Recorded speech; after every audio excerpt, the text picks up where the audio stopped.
Le confinement est un moment propice à prendre son temps, regarder la nature d'un nouvel œil. L'étang du Terre est un très bon terrain de jeu pour faire de l'ornithologie.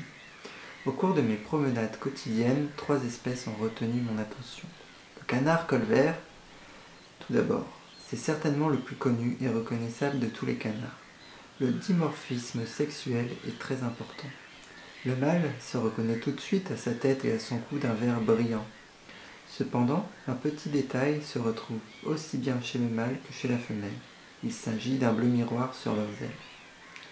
Ce canard vit dans les zones humides d'eau douce, que ce soit dans les marais, les étangs et les lacs et les rivières, dans toutes les régions tempérées et subtropicales d'Amérique du Nord, d'Europe, d'Asie, de Nouvelle-Zélande et d'Australie. Puis la mouette rieuse. Particularité de la mouette rieuse, elle arbore une cagoule couleur chocolat au printemps et en été, pendant la saison de reproduction, et redevient blanche en hiver avec des petites taches noires derrière l'œil. La mouette rieuse fréquente les côtes dans les estuaires, les marais salants, sur les falaises ou dans les villes portuaires et niche à l'intérieur des terres, en lisière des lacs et des rivières ou des étangs. Cette espèce se retrouve presque partout en Europe, ainsi que dans une partie de l'Asie. Sédentaire en Grande-Bretagne et dans les pays méditerranéens, la mouette rieuse est migratrice ailleurs.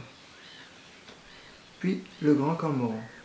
Le grand cormoran n'a pas un plumage entièrement imperméable.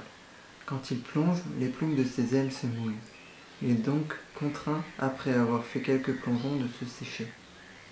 Le grand cormoran vit près des plans d'eau douce, salés et riches en poissons.